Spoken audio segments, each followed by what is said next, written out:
wonten kalimat utawi wonten kata-kata nek awake dhewe nglakoni kemungkaran gaya apa nglakoni salat. Kula nyuwun panjelasanipun. Kula akhiri wassalamualaikum warahmatullahi wabarakatuh. Waalaikumsalam warahmatullahi wabarakatuh.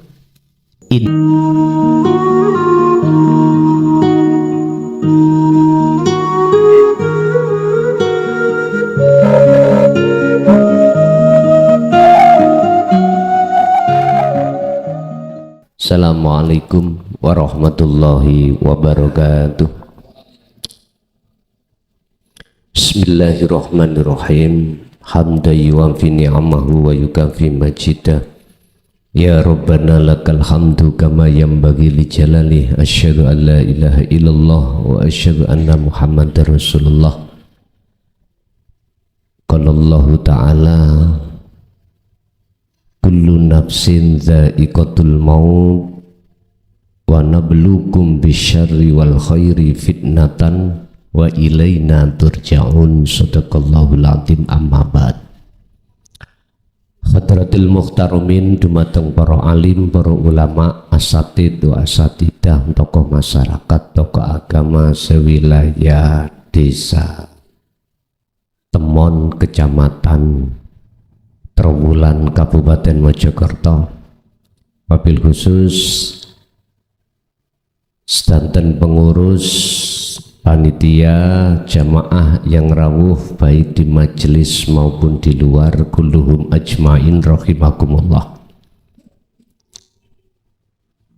Alhamdulillah, dalam kesempatan malam hari ini kita masih diberikan Allah satu anugerah sehingga bisa berkumpul di sini majelis dalam rangka ta'lim muta'alim, yang untuk malam hari ini kita akan membahas masalah bagaimana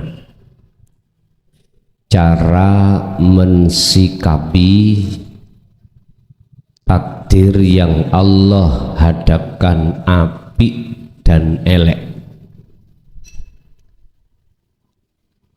Bagaimana cara kita mensikapi ketika saat Allah nguji, mendatangkan takdir sing elek dan takdir sing apik supaya ati sampeyan iki mboten rusak. Bagaimana? Tolong dibuka di dalam surah Al-Anbiya ayat 35. Itu nanti akan bisa menjadi satu petunjuk bagaimana kita mensikapi dua takdir, apik lan elek. Bismillahirrahmanirrahim. Kullu nafsin utawi saben-saben jiwa diri kita iku dha'iqatul maut, mesti ngalami kematian. Cara mandang sampeyan lewat mana ayat ini? Jikalau kita mandang secara syariat, ya jasad ini siapapun kita pasti mati. Urusan mati sebab loro bisa saja, jalani lewat tuwek, jalani lewat wis macem-macem.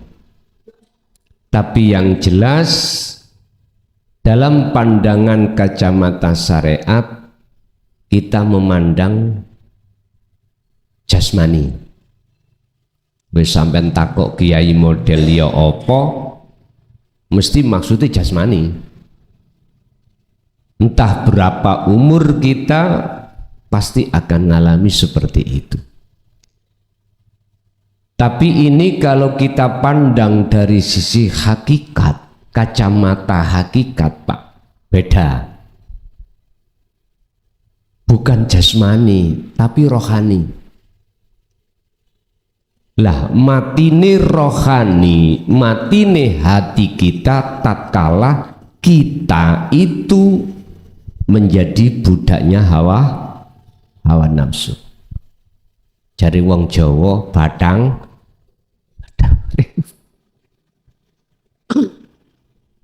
ternyata hati kita terkubur oleh perkara sakliyane Allah itulah, sehingga menghalangi antara rohaniyah dengan Allah, sehingga sampai kapanpun kita hati yang terhijabi seperti ini, jangan dibilang dia bisa eling nang Allah, mboten saged. Jangan dibilang dia itu akan bisa liqo bertemu Allah, mboten saged. Mboten saged. Karena ada penghalang. Mohon maaf, kalau ada Pak seseorang kumpulan itu ilmu tasawuf ini disesatkan, iya. Ilmu tauhid ini nggak mau. Ada yang mengatakan itu sesat, itu hak mereka. Sehingga yang dimaksud kematian itu jasmani. Rohani kita, mohon maaf, ketika sholat kok terhalang sesuatu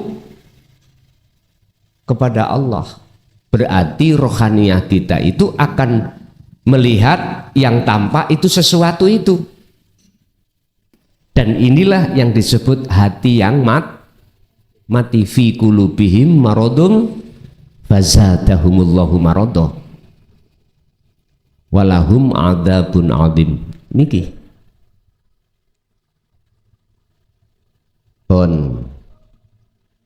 padahal di dalam kitab Hikam Syekh Ibnu Athaillah dawuh pasal 15 sampai 24. Kitab ini diakui oleh orang-orang Nahdiyin, tapi belum tentu diakoni orang selain Nahdiyin. Artinya ada kelompok seseorang itu kalau ngomong ilmu tasawuf, ilmu yang membahas tentang hati itu sesat. Ada yang mengatakan itu. Loh ya itu haknya sendiri Pak, biar gak ada masalah. Sehingga apapun yang mereka lakukan, hatinya tetap mengakui dirinya yang melakukan. Niku haknya masing-masing. Bagaimana Syekh Ibnu Athaillah mensikapi terkait masalah ini? Kaifa yutasawwaru, apa mungkin bahwasanya Gusti Allah iku ayah jubahu, bisa dialing-alingi bikulli syai'in kelawan saben-saben suci, padahal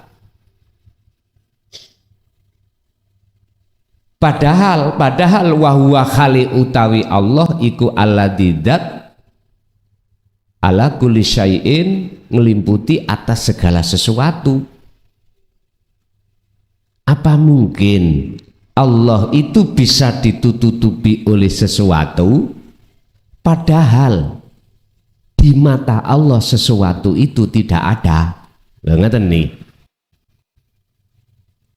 Cara istilah, bagaimana mungkin kula niki tidak bisa dihijabi sesuatu antara kula dengan jenengan, padahal di depan kula tidak ada sesuatu yang menghijabi. Jadi langsung nek menungsone se iya sing dihijabi. Lah Allah menghijabi manungsone terhadap dirinya itu memakai sesuatu, yang sesuatu itu ada kaitannya dengan makhluk. Contoh niki garwa kita masak enak, kita tahu sing masak garwa, kita makan terasa enak, mesti pujaan sampean terhadap siapa? Garwa, istri jenengan. Gak mungkin kita akan bisa tembus menyadari yang menggerakkan garwa istri kita adalah Allah. Gak mungkin. Sehingga wujudnya istri kita itu sebagai penghalang antara hati saya dengan Allah. Paham ya? Bon. Jadi tergantung jenengan mensikapi ayat ini dari sisi mana? Dari sisi syariat apa hakikat? Nek syariat ya makhluk, hakikat berarti ruhnya. Berarti ruh kita itu Pak, sebelum nanti ngalami kebangkitan, artinya kebangkitan adalah keluar dari perbudakan hawa nafsu, keluar dari zona kotor menuju zona fitrah. Asal muasal kita ya fitrah. Sebelum akil balik, ruhaniyah kita posisi keadaan fitrah. Dikatakan fitrah ruhaniyah belum tercampur dengan kesenangan duniawiyah. Pun titik. Artinya jiwanya seorang anak kecil belum balik itu masih murni, masih bersih, syuhud hanya pada Allah. Kita pernah mengalami seperti itu. Tapi ketika saat akil balik mulai Pak, hati kita bersukaria pada selain Allah. Lah, awal disinilah kita masuk zona kotor ruhaniyah kita. Kotor. Saya tidak bilang jasmani, tapi ruhani. Dikatakan kotor, ruhaniyah kita ada iman selain Allah, ada wujud selain Allah, ada cinta selain Allah. Sampai kapan? Terserah. Tergantung jenengan, apakah jenengan kali kula mengikuti apa yang telah diteladankan Kanjeng Nabi apa enggak. Kanjeng Nabi kan memberikan teladan dalam surat Al-Ahzab 21. Laqad kana lakum fi Rasulillahi uswatun. Contoh yang baik berupa apa? Liman kana yarjullah. Berupa hati seseorang ada keinginan untuk berjumpa pada Allah, untuk bercinta pada Allah, untuk beriman hanya pada Allah. Orang yang hatinya ingin berjumpa pada Allah niku golongan minoritas Pak. Minoritas. Wong kita dulu dalam posisi hati di zona kotor. Apa tujuan kita sholat? Nggak mungkin ada ingin ketemu Allah. Anda ingin ketemu, hati kita ingin ketemu pahala. Inginan kita, hati kita ingin ketemu surga. Jauh dari neraka. Aku bertanya, surga, neraka, pahala itu makhluk apa kholik? Jelas makhluk. Dikatakan makhluk karena yang menciptakan adalah Allah. Nah, memang kelas kita keadaan kotor itu seperti itu. Ruhaniyah kita kotor di mata Allah, ruhaniyah. Aku yakin kalau jenengan kali kula nek ruhaniyah dalam posisi seperti ini, mesti kita akan mengatakan kalau baik datangnya dari Allah, kalau jelek datangnya dari nafsumu sendiri. Itu Allah tuangkan di dalam surah surah An-Nisa ayat 79, ma asobaka min hasanatin faminallah. Apa yang ngenei pada diri jenengan iku kebaikan, itu datangnya dari Allah. Tapi wa ma asobaka min sayyiatin famin nafsik. Tapi jikalau perkara yang ngenei kita, ngenei apa? Menerpa kita itu perkara jelek, itu datangnya dari nafsumu sendiri. Lah, niki mengke bagaimana tergantung Anda memandang dari sisi mana? Sisi syariat apa hakikat? Apakah dari sisi jasmani apa rohani? Itu tergantung Anda masing-masing. Bon, kita terusaken. Al-Anbiya tadi, wa nablu lan nguji sapa ingsun Allah kum ing sira kabeh bisari kelawan perkara elek. Iki bisari kelawan perkara elek. Wa nabluwakum, dan ku uji kau, aku akan mendatangkan perkara jelek terhadapmu. Jelek itu ada dua, Pak. Maksiat, bala. Niki. Intinya perkara sing gak enak. Bala dan maksiat. Tapi ayat ini wana belukum lan nekaake sapa ingsun kum ing sira kabeh bisari kelawan perkara elek wal khairi lan perkara bagus. Perkara bagus juga ada dua, taat dan nikmat. Niki. Semata-mata iku fitnatan kelawan dadi ujian. Wes, Anda mensikapi ayat ini dari kacamata mana? Syariat atau hakikat, terserah Anda. Kalau Anda mensikapi dari sisi syariah, nyun sewu. Jikalau Anda didatangkan bala dan maksiat, mesti ati sampai muring-muring. Perkara elek, ngamuk. Takdir yang bersifatkan gak cocok miturut sifat basariah kita sebagai manusia. Awak loro, nyun sewu. Terus jenengan iki ekonomine ancur, ora enek, tidak enak. Terus jenengan iki nyun sewu, berhubung awak iki gak enak, terus larinya kemana? Negatif kebanyakan. Tinggal Anda melihat makhluknya berupa takdir atau yang mendatangkan atau yang menggerakkan, tergantung. Kalau jenengan melihat makhluknya yang digerakkan Allah berupa perkara sing gak enak, gak cocok, mesti kita amarah, muring. Jatuhnya iman sampean kali kula mesti terhadap makhluk.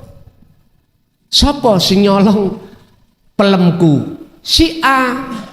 Karena kita memandang dari sisi makhluk, kacamata syariat. Pertanyaannya, si A iso gerak iku nek gak digerakno Allah apa iso? Padahal Bapak Ibu, Allah mendatangkan perkara elek iku semata-mata fitnatan sebagai uji. Jawabane lulus apa enggak sampean garap ujian? Kalau kita memandang makhluknya jelas gak lulus, Pak. Gak lulus. Iso muring. Nyun sewu. Awak mari loro waras ganti bojo, bojo waras ganti anak.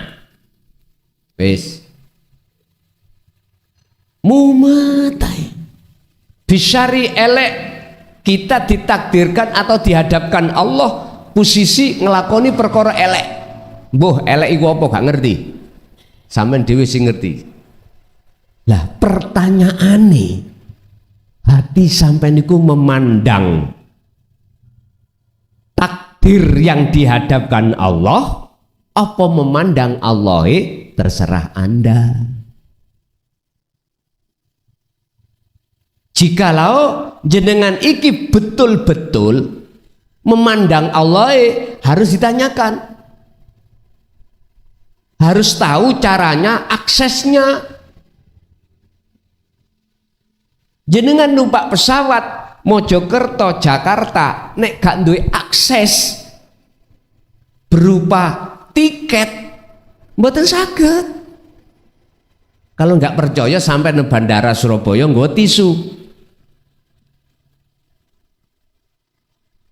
diguyu kali petugas, persis bentuknya kayak tiket, ombok-ombone tetep sampai ditokno. Tapi kalau sampean betul aksesnya diteliti, oh ya betul, boarding pass oke, check in oke, masuk pesawat oke, itu aja masih diperiksa biar aman betul pesawat itu, nggak senjata tajam nggak boleh.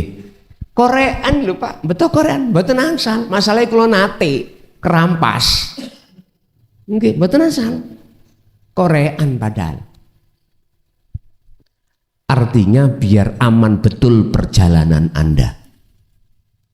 Anda untuk menuju wusul nang Allah lewat wasilah thoriqah suluk harus aman dari pantauan hawa nafsu. Maksudnya ada di situ. Bapak Ibu, wal khairi perkara bagus. Nek iki sih maklum, ati sampean seneng gitu. Anak nganut, bojo gak ngecok apa? Istri suami mboten cerewet gitu. Dibelanjani berapapun matur suwun. Ngalah-ngalahi tukang niku lho Pak, nang pertalan dikei 2000 kan matur suwun. Dikei 2000 matur suwun Ibu wis ta. Seminggu dikasih 2000. Atau setiap hari dikasih 2000 tetap matur suwun. Wis lah enak gak enak. Ora tidak ada keenaknya sama belas. Ekonomi lancar. Cuman pertanyaan ini, Anda melihat makhluknya yang Allah jadikan sebagai ujian berupa baik apa ndelok Allah? Miturut konsep di hakikat. Siapapun Anda, apapun status Anda, alim gak alim, ilmu dohir loh ya. Jikalau kita memandang makhluknya berupa bisyari wal khairi, mesti ati sampean iki gak ono tenangi. Ora ono tenangi. Umpama pas enak hanya sesaat. Karena memandang makhluknya. Sekarang kita nggak usah ngomong masalah bisyari perkara elek, nek niki mesti muring-muring. Sekarang bil khairi perkara bagus, jenengan usahane lancar, jenengan isi ketakutan, si ono rasa wedi, rasa khawatir, apa? Khawatir takut melarat, khawatir takut ekonomi ancur. Estu masih tah sampean iki mewahi dunia pangkat dukur ya apa? Mesti ono rasa khawatir. Khawatir kelangan jabatan. Padahal diomong ki Gusti Allah, walillahil masyriq wal maghrib. Al-Baqarah 115. Mulai jagat etan sampai jabat kulon. Wae sapa? Wae Gusti Allah. Oleh karena kita ngaku-ngaku inilah Bapak Ibu, akhirnya kita itu kebelenggu oleh hawa nafsu, boten saged kepanggih, tidak bisa ketemu Gusti. Inna sholati wa nusuki wa mahyaya wa mamati lillahi rabbil ngalamin. Jelas toh, kita gak elok duwe.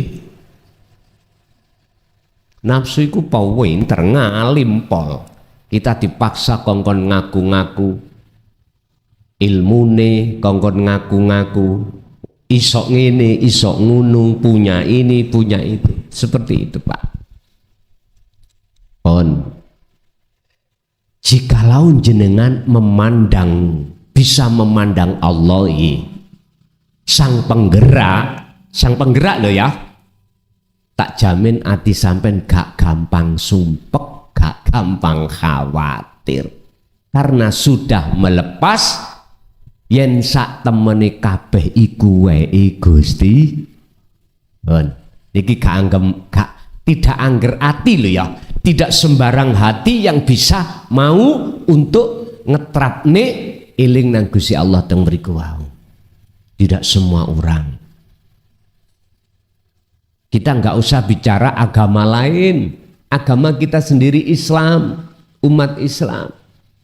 Masih banyak di antara hati kita yang tertutupi oleh sesuatu sehingga tidak bisa bertemu Allah. Padahal Kanjeng Nabi sudah mengatakan keiteladan limang kana maring wong kana kang ana sapa man iku yarju duweni ati ingin ketemu Allah ing Gusti Allah. Orang itu Pak, hati isine dua. Ada yang hatinya ingin selalu bertemu kesenangan dunia mewah, ada seseorang hatinya selalu ingin bertemu Allah. Tergantung kita ada di golongan mana. Tak jamin kita itu jikalau tidak ada keinginan untuk bertemu Allah, maka kita tidak akan pernah bisa menganggap bahwasanya semua itu datangnya dari Allah. Nggak bisa. Wis wa ilaina lan maring ingsun Allah iku turjauna den balekake sira kabeh. Artine Pak, nyun sewu, bah yang sami'na wa atokna atau sami'na wa asoina, kabeh iku sing agawe mung Gusti Allah. Wa ilaina turjaun ini hanya diduduki oleh orang-orang yang hatinya sudah merasa dirinya laksana seperti wayang kulit. Wayang kulit ini Pak, wis cocok, la haula wala quwata. Qur'ane ya ngono. Allahu khalaqakum wa ma ta'malun. Ternyata kalau teliti Pak, sing ngomong itu dalang, bukan golongan ngamarto, bukan golongan ngastino. Tapi ketika kita itu terbuai dengan lakone, beda Pak, kita nggak akan pernah melihat dalange, mesti lihat wayange. Ngoten. Wayang kulit itu ya nggak bisa krungu, nggak punya sifat bisa ngomong, melihat, bergerak, mboten saged. Niki sing sadar lo ya, sing sadar. Tapi sing gak sadar, beda, mboten saged. Tetep ngomongno nek apik sangka Allah, nek elek sangka nafsunya sendiri. Monggo. Ayo dibahas surat An-Nisa ayat 79.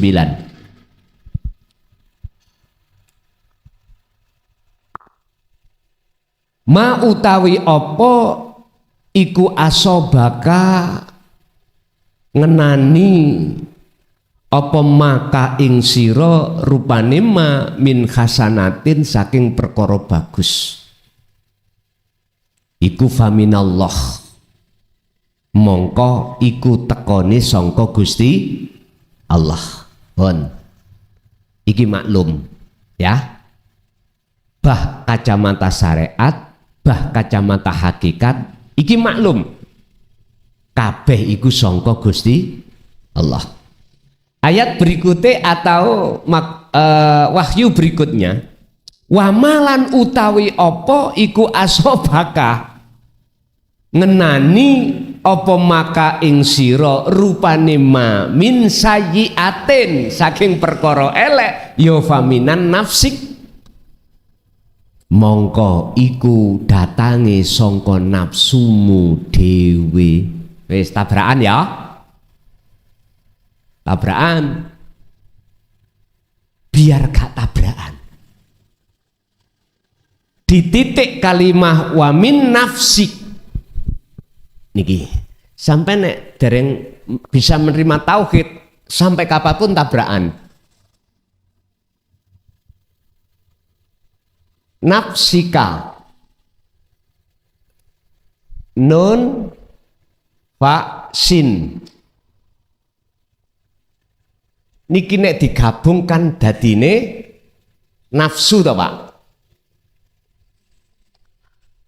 artinya diri ingsun.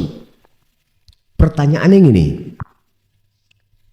ning ati sampean iku muncul ingsun takholli apa tajalli ning jenengan manakala muncul ingsun takholli makhluk ya kita makhluk. Terus perkara bagus sampai ndelok Allah. Tadi kan yang bagus fahminallah. Melihat Allah itu Allah yang mana? Padahal selama masih ada di isim loh ya, nama iku makhluk sian walaupun Allah.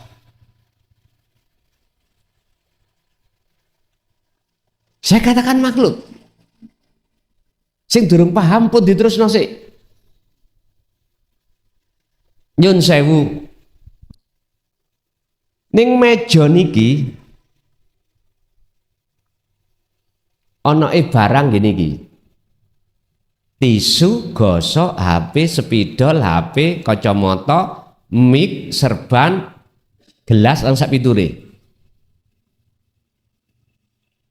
Apa mungkin saya menyebut rokok?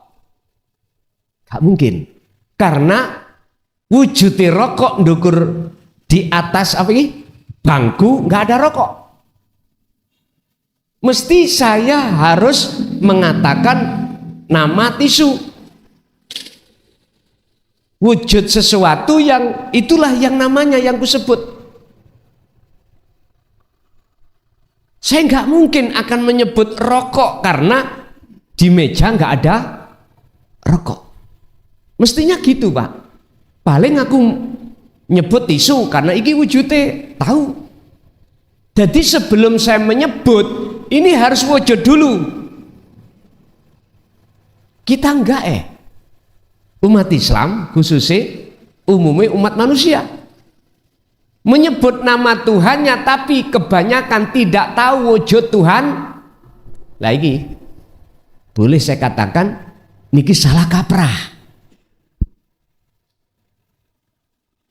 Kita kan tiap hari kan menyebut Pak asma Allah. Tapi kita tidak tahu. Sebab apa ini? Ini yang umat Islam nggak mau mencari. Akhirnya kita akan mengatakan kalau jelek datangnya dari makhluk. Kalau baik datangnya dari Allah, padahal kita masih di makhluk. Kayak nama tapi nggak terasa. Artinya hanya di lisan. Tapi nggak terasa kita. Tambah melebu, tambah bingung no. Rapopo bingung no. Saya akan menyebut rokok kalau sudah wujud rokok di atas bangku.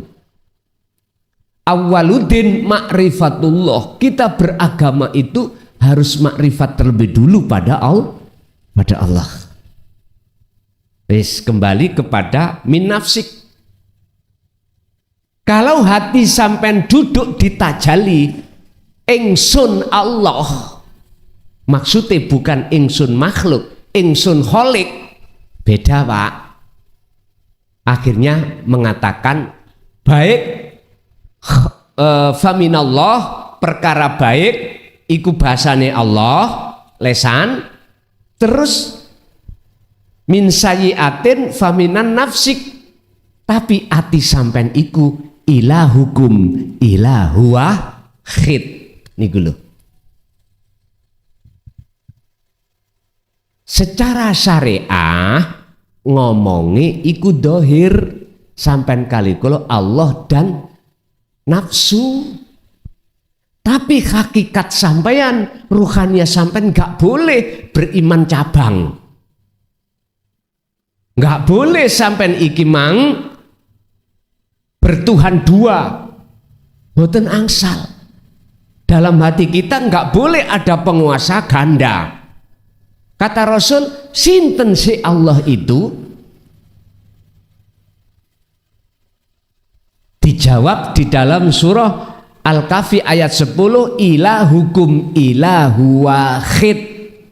Dialah Tuhan yang Maha Esa.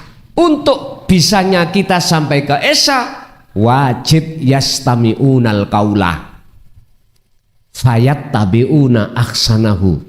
Az-Zumar ayat 18. Wajib kita nderekake kajiane atau ajaran Rasulullah di jalur dinut tauhid. Setelah kita dengar, muncul iman dalam hati, faham, lalu fayat tabiuna aksanahu, kita harus mengikuti, mengamalkan. Itulah yang kusebut kholwat atau zikir sirul asrar.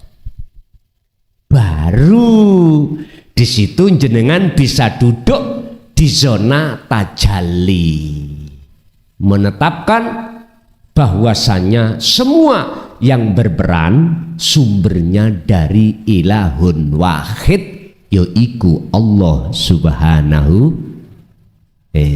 Nggak tabrakan Pak akhirnya antara dawuh Allah hasanah ambek sayyi'ah, mboten tabrakan. Sehingga yo gak tabrakan surat An-Nisa 79 dengan surat Al-Anbiya 35. Nek 35 itu menguatkan elek api iku sangka Gusti Allah. Ayatnya ngoten. Wa nabluwakum, aku nekakno. Jadi Gusti Allah mendatangkan ini, Gusti Allah. Aku nguji nang awakmu iku bisyari kelawan perkara elek, wal khairi lan perkara bagus, fitnatan kelawan dadi ujian. Wis, kita mandang perkara sing digawe nguji apa kita mandang sing nguji, tergantung jenengan. Kita memakai kacamata syariat, pasti kita akan mandang makhluknya. Akibate hati sampean kali kula niki nyunsep dikei melarat ya susah, dikasih sugih ya susah, susah sugih, susah nek dadi melarat, khawatir. Nggih nyun sewu, umpama kula dadi presiden, kok ya wis wayahe geser. Lesan kula sing iso nrimo ya wis wayahe, tapi ati asine nggak bisa. Sik seneng terus kepingin dadi. Lho iya Pak, ati gak enak dibujuk lho ya. Nek lesan bisa kita itu berkamuflase. Ngomongi wis wayahe. Dua periode. Andai kata ada undang-undang yang memperbolehkan 3 periode, berhubung suasanane ketoke masyarakatku sik ndukung aku, jalan Pak, mereka ya enak. Asine atine iku emoh kelangan jabatan, emoh kelangan kemewahan dunia, alias wedi lan khawatir kelangan kemewahan itu. Padahal iki sugih mewah, apalagi kados jenengan kali kula sing gak ndi apa-apa. Ya bendina merana. Wis. Intine ayat ini Pak, supaya jenengan boten apa, boten gampang susah bagaimana kita mensikapi elek atau api. Ala bidzikrillahi tatmainnul qulub. Yang menjadikan hati jenengan tentram, damai, tidak mudah gelisah, gak mudah takut, miturut ayat itu ilingo nang Gusti Allah. Maksudnya eling sadaro, pertama bahwasanya kita seperti wayang kulit. 2, merasakan, meyakini sing ngobahno sampean kabeh makhluk ya urip itulah Allah Subhanahu wa taala. Pun sampean asah terus niki, tidak mengenal waktu dan tempat, nanti sampai akan dibimbing Allah sendiri untuk sampai pada wujud Allah batin, wujud Allah dohir. Aku gak ngomong wujud Allah dohir sekarang, sampai tambah mecetat ini kok. Nek wujud Allah batin, laisa kamislihi syai'un, yaitu hidup dat yang maha suci yang dekat pada diri jenengan. Hidup itu yang menggerakkan jenengan. Wis wujude Allah dohir suk kapan-kapan naik. Pun ngoten mawon kesimpulannya, untuk mensikapi perkara apik lan elek ing mungguh pandangan syariat, biar hati sampean gak gampang gelisah, ilingo yen kabeh sing gerakne mung Gusti. Dalile la haula wala quwata illa bil pun. Wonten sing tangkot, monggo kula aturi.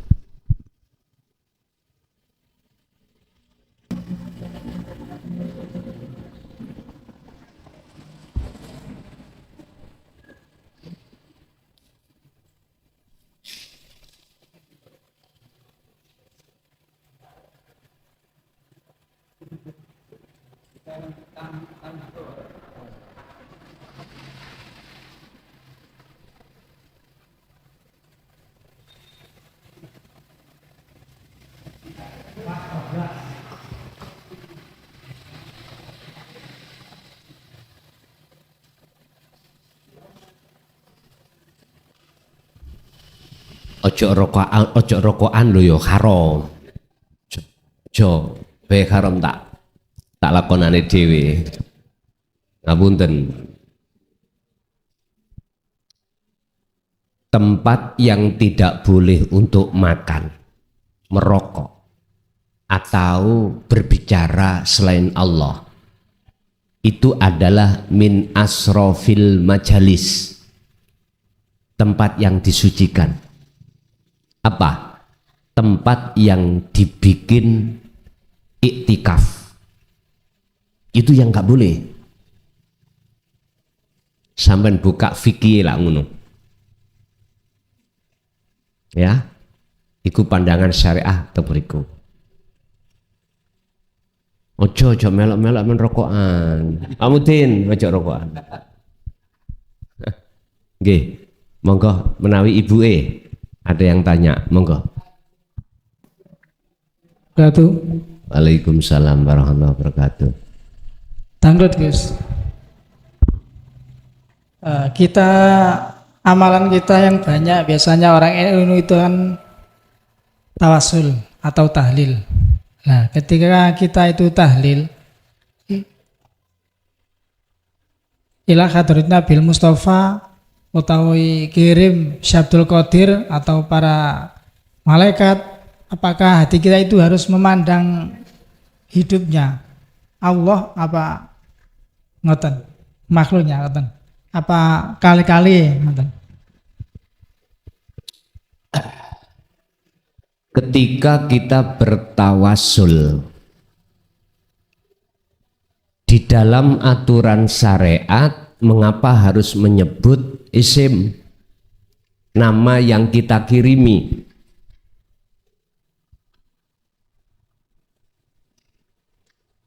Karena itu aturan syariat, ya harus kita menyebut nama-nama itu. Baik itu yang ditengarai orang tua ataupun para guru atau para kekasih Allah, siapapun. Tergantung kita khususkan apa langsung kita jamak. Misalnya khususon ila jami'il auliya illah, berarti seluruh kekasih Allah masuk.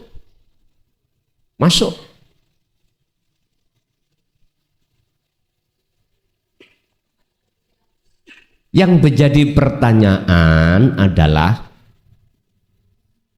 keadaan ruhaniyah kita, hati kita bagaimana? Imannya menghadapnya kemana? Ini ada dua orang, dua hati, dua ruhani kelompok. Ada kelompok yang menghadap terhadap sesama makhluk, misalnya khususon ila abi wa umi, ati sampean mesti mandangi nangoni makhluk.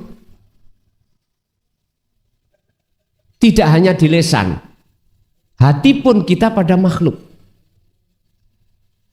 Khususon kepada siapa? Mesti. Ini lihat kelas kita ada di am, ada di khos. Kalau di am mesti seperti itu. Kalau di khos beda Pak. Walaupun secara syar'i lesan kita mengucap nama-namanya makhluk, tapi hati jenengan mesti ini wajah tuwaj, iya, menghadap pada wajah Allah, yaitu hidup yang menguasai makhluk. Inilah yang Allah maksud sebagai hati yang punya akhlak ilahiyah, duweni tata krama. Sebab makhluk siji ambek makhluk sijine asline ya ora iso manfaati, ora iso nulung. Wis niki rokok, terus pundi koreane? Niki korean. Coba kalau tidak ada pihak ketiga, korean ini nggak mungkin akan bisa menyala dengan sendirinya terhadap rokok. Artinya apa Pak? Innaka sesungguhnya Muhammad, ka siro Muhammad, ikulah tahdi ora bakal bisa bimbing, ora bakal bisa aweh petunjuk siro Muhammad man ing wong ahbabta kang nyintai siro, ahbabta kang nyintai siro Muhammad ing man. Artinya apa? Ini langsung Kanjeng Nabi diingatkan Allah bahwasanya Muhammad itu, kaum Muhammad sesungguhnya tidak bisa memberikan petunjuk pada yang lain, tidak bisa memberikan syafaat pada yang lain. Nah terus siapa? Walakinallaha yahdi may yasha. Akan tetapi yang bisa memberikan petunjuk, yang memberikan syafaat hanyalah Allah terhadap hamba yang dikehendaki. Gampangane ngomong Pak, Kanjeng Nabi ku mung digawe liwat tok, sret dateng umate syafaat itu. Istilah bahasa semongko iku disyafaati Allah akhire semongko iku bisa muncul rasa legi.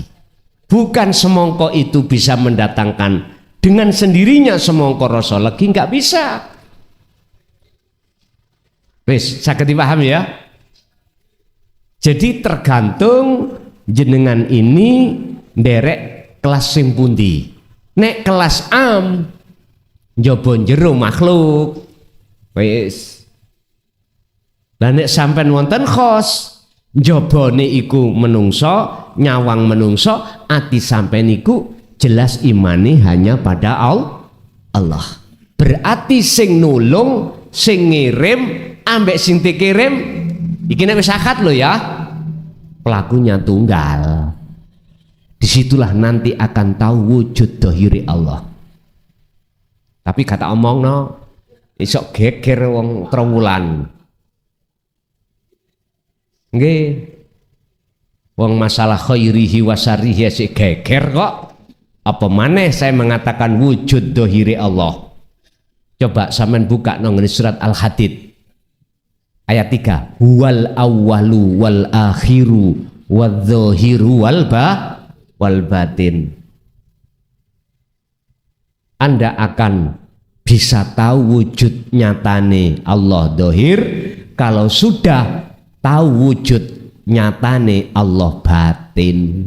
Pun sampean dohir iku sampean ngomongno iku ajarane Siti Jenar kok ngono. Jebule wonten mriku jenengan kaya ngerti ae. Ajaran Siti Jenar kaya apa sih ajaran Siti Jenar? Kita itu isone kan apa?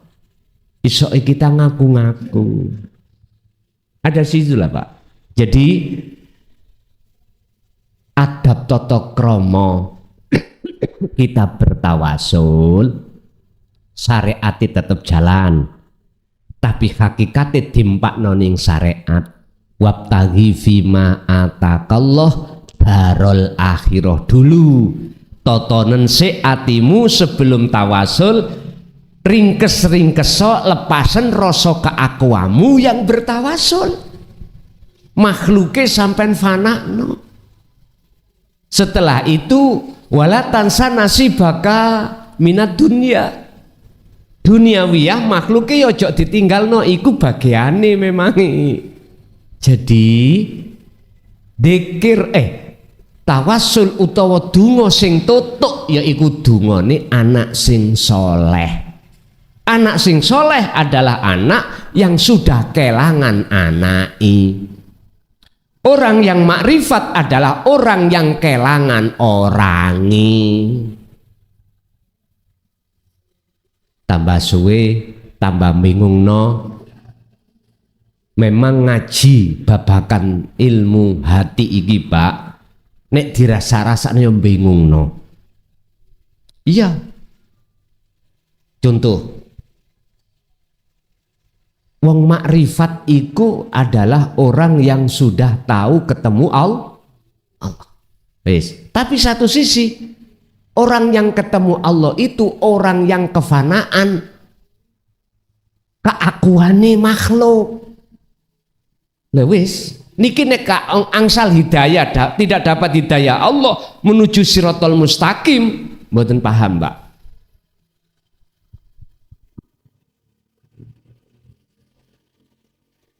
Podo mboten? Enggak ada dua. Bukan perkarane makhluk iku bisa ketemu nyawang madhep dadi siji nang Allah, mboten. Apa mungkin makhluk statusik tidak wujud alias Adam itu bisa melihat sesuatu yang wujud yaitu Allah? Nggak mungkin. Yang bisa melihat, yang ketemu, yang wujud itu yang wujud sendiri. Inilah maksud daripada ahad itu di situ. Cuman prosesnya lah yang harus kita bingungkan dulu. Wes uang siapapun kita mau bepergian menuju satu tujuan belum pernah ke sana mesti bingung. Wajib bingung dulu, itu wajib. Tapi ketika jenengan purun memberantas bingung sampai dengan bentuk berangkat ae. Aku yakin kok iso tutup panggonan. Nek sudah sampai tujuan nggak bingung maneh nanti kedua kalinya. Nek sampean gak gelem berangkat maksa no omah mau kok kesasar. Kapan tekone? Memang betul Pak, tidak ada ceritanya manusia itu bisa ketemu Allah. Nggak ada ceritanya, nggak bisa di dunia maupun di akhirat. Ketika eseh bahas makhluk, nggak bisa ketemu Kholik, nggak bisa. Wong makhluk niku sifatiku Adam kok tidak ada. Lah Allah sifatnya wujud. Apa mungkin sifat sesuatu yang tidak wujud bisa ketemu yang wujud? Nggak mungkin. Makanya kita diajarkan lewat dinut tauhid iku supaya kita paham. Jangan langsung itu salah, iku sesat. Ya wis. Nek koyok ngunu, aku lho umpama gak dikongkon ngaji tambah seneng. Temen Pak tambah seneng kula niki. Nek gak percaya panitiane sesuk, Gus sesuk wulan ngarep prei. Langsung niki tak tukono mixer niki. Cek gak mixer elek. Lho nggih.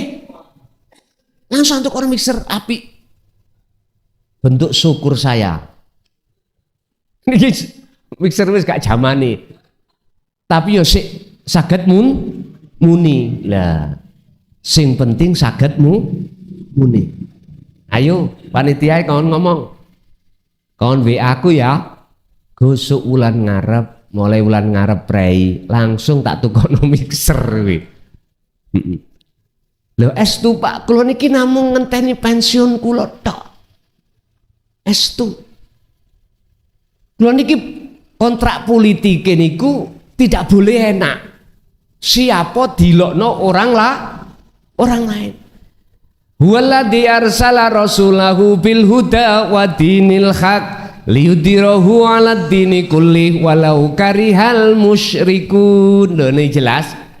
Ayatnya ditutup walaupun Rasulullah dicaci, dimaki, intinya gak enak tok. Tetap Rasulullah sampaikan karena itu sudah kontrak politiknya terhadap Allah.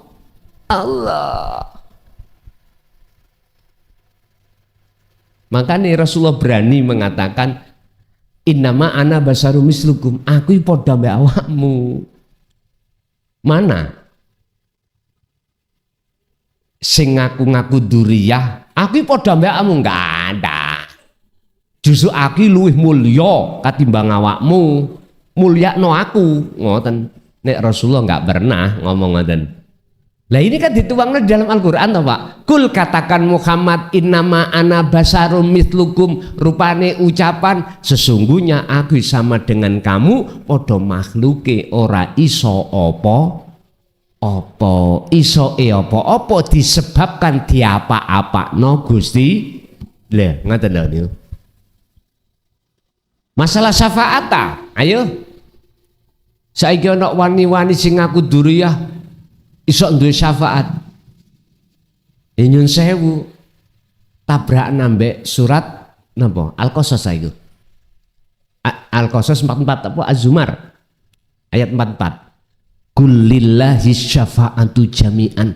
Kul katakan Muhammad lillahi iku tetep kedue Allah apa asy-syafa'atu utawi syafaat jami'an kelawan sekabehane. Lho niki lho ndamel maf'ul mutlak. Gak main-main. Artinya semua syafaat apapun pertolongan iku datangi wae Gusti Allah bukan wae Muhammad.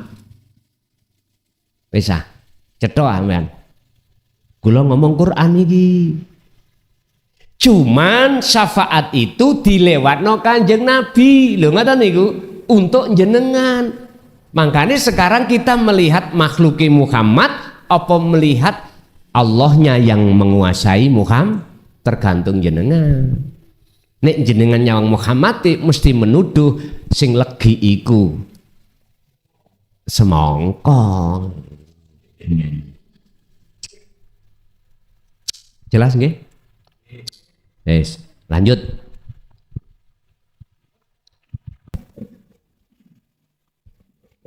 Assalamualaikum warahmatullahi wabarakatuh.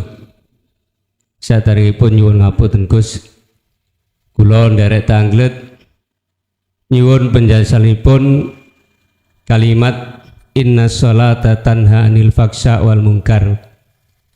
Sesungguhnya orang yang sholat itu mencegah kemungkaran. Sakwangsulipun wonten kalimat utawi wonten kata-kata nek awake dhewe cek nglakoni kemungkaran gaya apa nglakoni salat. Kula nyuwun penjelasanipun. Kula akhiri wassalamualaikum warahmatullahi wabarakatuh. Waalaikumsalam warahmatullahi wabarakatuh. Inna sholata sak temene salat iku tanha bisa nyegah anil faksha wal mung.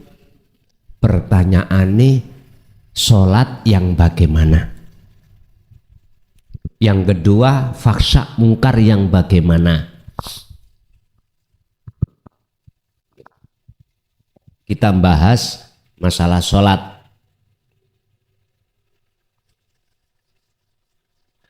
Jadi di situ ada dua pembahasan kita. Pertama tentang masalah sholat. Kedua, faksha ambek mungkar.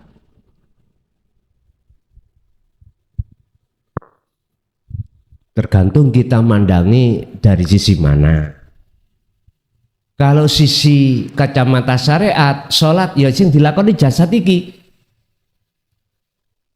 Diawali takbir, dipungkasi salam, anggota jasmaniyah ini. Faksha perkara keji. Mana? Ya jasmani nglakoni perkara maksiat keji. Mungkar, ingkar kita dari kebenaran jasmani. Tapi kalau jenengan menarik tiga item ini dari sisi hakikat, beda. Salat miturut hakikat bagaimana, faksha perilaku faksha wal mungkar bagaimana. Padahal sesungguhnya salat itu bisa mencegah perkara keji dan mungkar. Pertanyaannya, salat yang bagaimanakah yang bisa menyegah dua perilaku ini? Kalau kita berbicara sholat syariat, ya takbir dipungkasi salam kuwi. Tidak menyentuh urusan ruhaniyah. Akhirnya jasmani kita tidak mudah ngelakoni keji, perkara keji dan perkara mungkar. Indan nas di mata manusia. Karena jasmani. Wis. Tapi kalau kita geser sedikit dari kacamata hakikat berarti ruhaniyah. Piye sholati ruhaniyah iki? Nyun sewu mungkin bisa dipaham dalam Al-Baqarah juga ayat 238. Mengapa di situ Allah kok menambahi di samping sholat maktubah iku ada sholat lagi wassolatil wusta. Khafidu do ngrekso sira kabeh as-sholawati ing pira-pira sholat. As-sholawati ki jamak berarti ai al-maktubah, sholat yang wajibkan berarti secara jasmani 5 waktu duhur, asar, maghrib, isya, subuh. Tapi ayatnya nggak berhenti. Nggak ada tanda nyun sewu, wakaf, nggak ada. Justru ada wawu sebagai wawu ataf penyambung, benar asal berhenti. Wassolatil wusta, sholat yang tengah. Niki ulama khilaf. Ada yang mengatakan sholat asar, sholat maghrib. Loh, sholat asar maghrib kan sudah kesebut di maktubah tadi. Sedikit aja nek jenengan purun melihat isi di dalam Al-Qur'anul Qadim surat Al-Baqarah ayat 238 apa? Was-sholatil wusta. Inilah Pak yang dimaksud wa arwahuha wujudu siril ikhlas fiha. Sholat jasmani yang dikasih roh, akmaliyah yang dikasih roh. Berarti sholat 5 waktu iku nek gak dikei roh, iku laksana seperti al-akmalu suwarun qaimatun, seperti patung yang tidak ada ruhnya.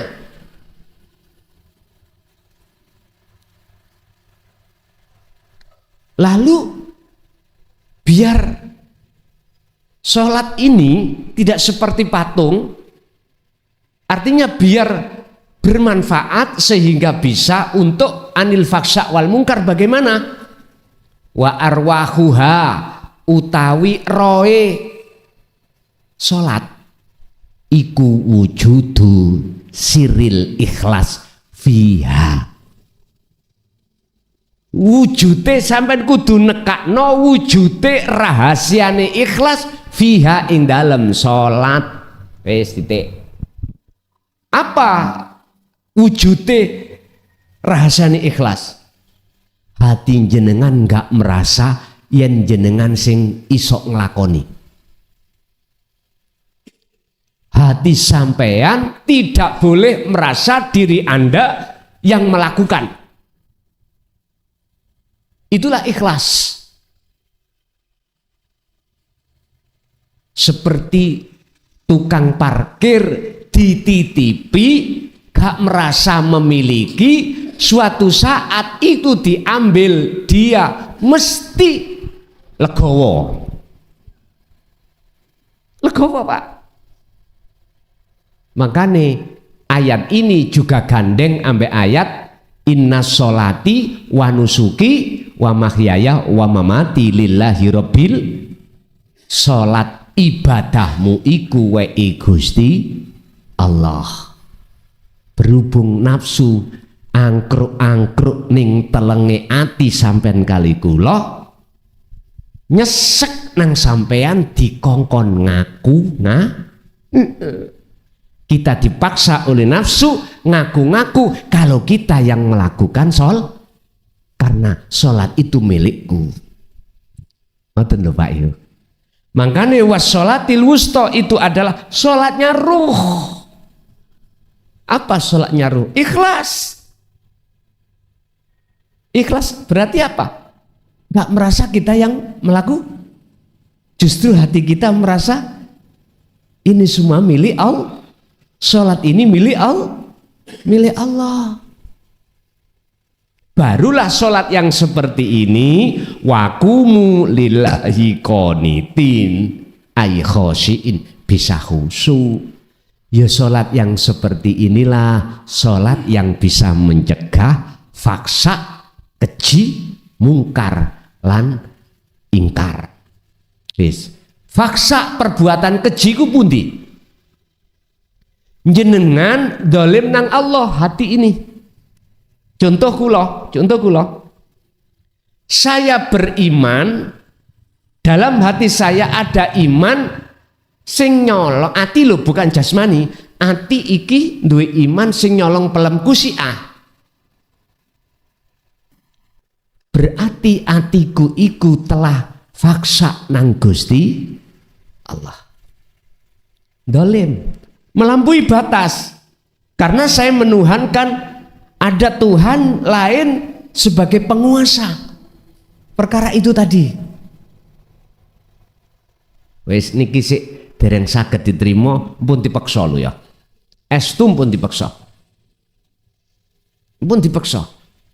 Intine Pak, nek sampean dereng saged ngimani kabeh makhluk gerak iku Gusti Allah sing gerakno, mboten saged nrimo niki.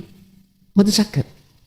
Nek sik merasa kita yang bisa melakukan sendiri dalam hal apa-apa, kita nggak bisa menerima pemahaman ayat niki, mboten saged. Jadi sholat yang bagaimanakah? Jawabannya sholat yang khusyuk. Faksa yang bagaimana, keji yang dimaksud? Kita menuhankan yang bukan Tuhan. Kita beriman pada selain Allah. Maksudnya selain Allah, ilahun wahid. Mungkar itu apa? Mungkar itu kita ingkar, nggak percaya dengan ilmu amal istiqomah. Ajaran Rasulullah di jalur dinut tauhid yang qad tabayyana rusdu minal ghoi, yang ajaran ini untuk membebaskan ruhaniyah kita dari belenggone nafsu, kita nggak percaya. Ini maksudnya mungkar itu di situ. Sehingga nyun sewu, apapun perilaku yang muncul dalam diri kita, mesti kita aku kita yang melakukan. Satu sisi kita lalai, ada sang penggerak. Nggak bisa. Kita akan merasa bahwasanya Allah yang menggerakkan, nggak mungkin. Bon, itu yang pertama. Yang kedua, jikalau sik berbuat faksa wal mungkar, lala apa salat. Lah ngono ta. Engko dhisik. Ini maksudnya kacamata yang mana? Maksudnya enggak salat. Ana wong salat tapi sejatine durung salat. Ana wong salat tapi sejatine wis salat. Iki piye to? Ana wong gak salat ning sejatine wis salat. Bingung maneh tambah niki. Ngeten Pak, pun tak uraine ya.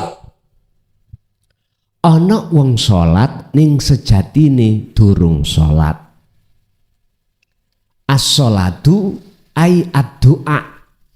Ad-du'a sampean artikan memohon apa menghadap. Sholat itu sampai artikan menghadap apa minta, berdoa, terserah Anda. Kalau sholat itu sampai artikan ay ad-du'a sampai artikan memohon, tak jamin sampai alis sampai telas gak iso ketemu Allah. Wong nyuwun nih. Sedangkan kita tidak pernah ketemu yang memiliki. Itu namanya kalau di dalam bahasa balaghah dulu ya, namanya tamanni. Ngerti tamanni? Mengharap sesuatu yang tidak akan mungkin terjadi. Bon. Itulah yang kusebut ada seseorang sholat tapi sejatinya belum sholat. Tapi sholat ini kok sampai artikan menghadap kepada Allah. Beda. Tidak meminta loh ya, menghadap. Berarti nek tujuannya menghadap adalah bertemu.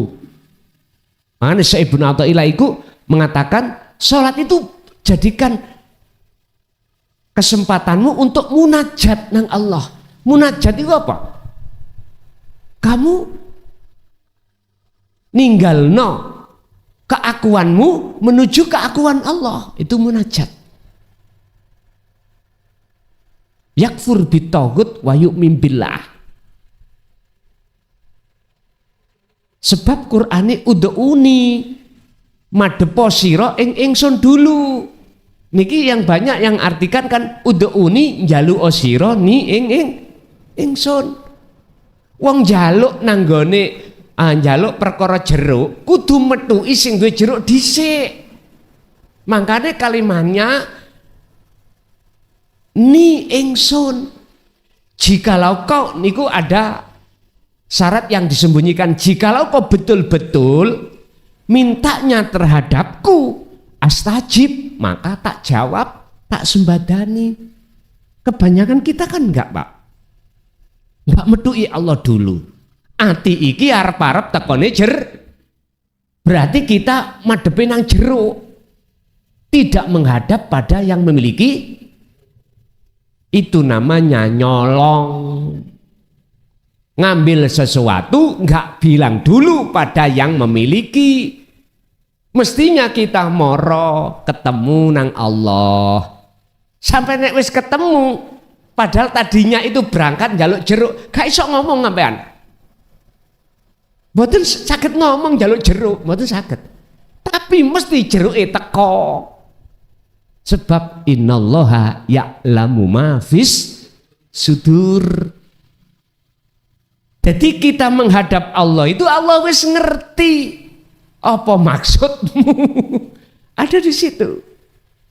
Niki berbicara tentang adab tata krama lho Pak ya. Kita berdoa itu harus menemui Allah, menghadap. Kita sholat harus menghadap. Menghadap. Kalau jenengan menghadap, ya iki namanya wong sholat sejatine wis sholat. Untuk yang ketiga, wong iku durung sholat ning sejatine wis. Sholat ini diartikan bertemu. Dia ketika mohon maaf sekali lagi. Dia secara dohir orang mandang wong liya jenengan nganggep iku sholat, tapi dhek gak nganggep dhek sholat. Ya iki sejatine dhek wis ah. Nek sik bingung ya gen mangan jeruk ae sik ngono. Pon, gak kena dipaksa Pak niki Pak. Estu gak kena dipaksa. Tauhid itu mengajarkan bagaimana hati kita untuk meniadakan selain Allah dalam konteks wujud. Dalam sifat nafsiyah, dalam konteks kudrat iradat ilmu hayat sama basor kalam, dalam konteks sifat ma'ani dan seterusnya. Artinya dengan cara meniadakan selain Allah di dalam diri kita inilah jenengan akan diseret Allah ning alam kefanaan. Setelah itu muncullah alam musyahadah, dan disitulah alam di mana cahaya makrifat itu enggak pernah mati, enggak pernah wafat, udah menyala terus. Disitulah maksudnya. Jadi kalimat lalapo sholat lah wong awak disik berbuat faksa dan mungkar. Faksa mungkar yang mana? Makanya harus dipertanyakan. Ini ada dua kacamata. Kacamata syariat begini, kacamata hakikat begini. Terserah jenengan gak gelem mangan sate sebab yo penyakitnya gak salah, darah tinggi. Saya entek sate limo gak apa-apa karena gak punya darah tinggi. Sampai gak mangan yo gak salah, saya makan juga gak salah. Gitu loh bos. Nggih, lanjut. Assalamualaikum warahmatullahi wabarakatuh. Waalaikumsalam.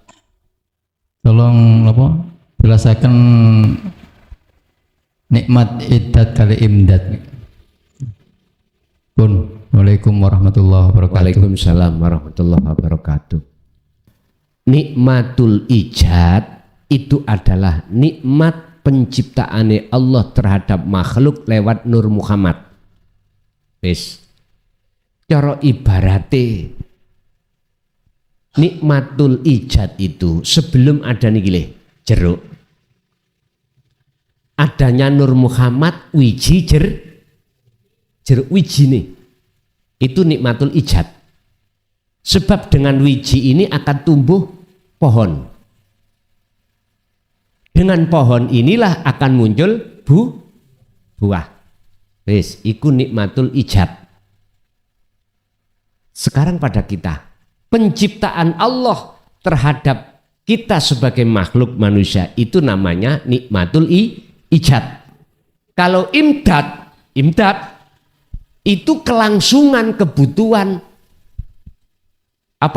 pohon ini, kelangsungan kebutuhan sampean iki di dalam perut. Nikmatul imdad itu bayi, asupan-asupan dari orang tua. Lahir yang ngono, jenengan dikasih asupan-asupan sampai detik ini sampean iki luwe ono sing dipangan, rezeki lho Pak. Wis dikatakan nikmatul imdad, iku yang bersifat ar-Rahman, kebutuhan jasmani. Tapi satu yang kita lupakan, nikmatul imdad di versi ar-Rahim, nek mau ar-Rahman, ini yang jarang dibahas. Padahal itu Allah sudah siapkan. Tapi berhubung nyun sewu ya, cangkeme roh sampean kali kula mingkem Arab laksana gelas Pak ya, ono tutupe, tak wene itu yo gak iso melebu. Khatamallahu ala qulubihim wa ala sam'ihim wa ala absarihim ghishawatu walahum adzabun adzim. Mengapa itu ditutup Allah? Mengapa itu dikunci Allah? Karena ayat sebelumnya mengatakan sesungguhnya orang-orang yang ingkar dikasih nasihat tentang dinu tauhid atau tidak, tetap layu minun, tidak percaya, akhirnya ditutup. Nikmatul imdad yang sifatnya rohim adalah bil huda wa dinil haq waladi huwa utawi Allah zat yang maha suci iku aladi kang arsala kang utus sopo aladi rasulahu ing utusane aladi bil huda dengan membawa petunjuk wa dinil haq dan membawa agama yang bertauhid. Pun tujuannya apa? Liyudhirahu, supaya jenengan mendapatkan nikmatul imdad versi ar-Rahim. Walau karihal musyrikun, walaupun dibenci oleh banyak umat, tetap beliau sampaikan. Karena iki wis kontrak politik Allah terhadap setiap rasul untuk menyampaikan la ilaha illa anta, supaya bisa sampai la ilaha illa ana.